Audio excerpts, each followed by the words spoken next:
Untuk mensupport Belajar Bentar, kalian bisa mengklik subscribe. Halo, selamat datang di Belajar Bentar.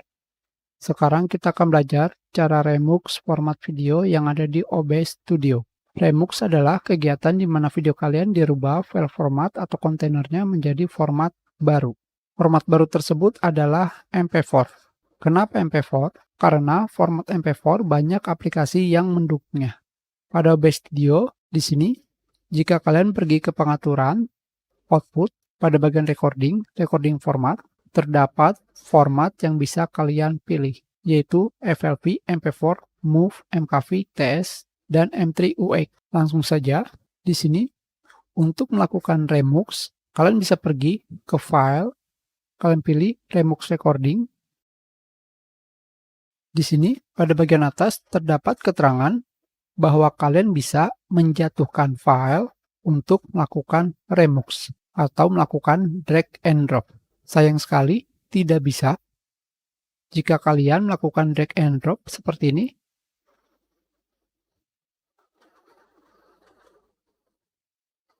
tidak akan terjadi apa-apa. Jadi, kalian bisa menggunakan titik 3 di sini, dan kalian pergi ke tempat penyimpanan video kalian. Sekarang, kalian bisa melihat pada bagian file format OBS Studio dalam kurung FLV, MOV, MKV, TS, dan M3UX. Tidak ada format MP4.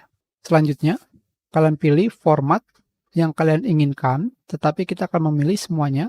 Di sini, kenapa format TS di bagian bawah M3UX tidak kita pilih? Karena file di bawah sini adalah bagian M3UX.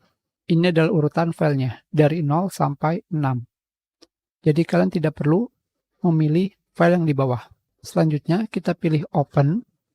Kalian bisa melihat di sini pada bagian OBS recording, format FLV, MOV, MKV, TS, dan M3UX menjadi target file. Di sini pada bagian target file, semua file format yang di belakang ini adalah file format atau disebut sebagai kontainer berubah menjadi MP4. Dan kalian tinggal mengklik remux untuk merubah format tersebut. Kita tunggu.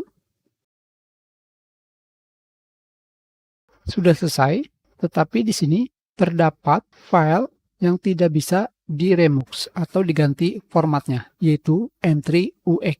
Sekarang kita lihat di sini. Seperti yang kalian lihat, file format FLV menjadi MP4, MOV menjadi MP4, MKV menjadi MP4, dan TS file menjadi MP4. Kalian bisa melihat pada nama filenya di sini. Sedangkan M3UX tidak bisa kita rubah formatnya. Itu adalah cara melakukan remux video atau dikenal sebagai mengganti file format atau kontainer menjadi format baru. Kita sudahi pelajaran kita. Terima kasih.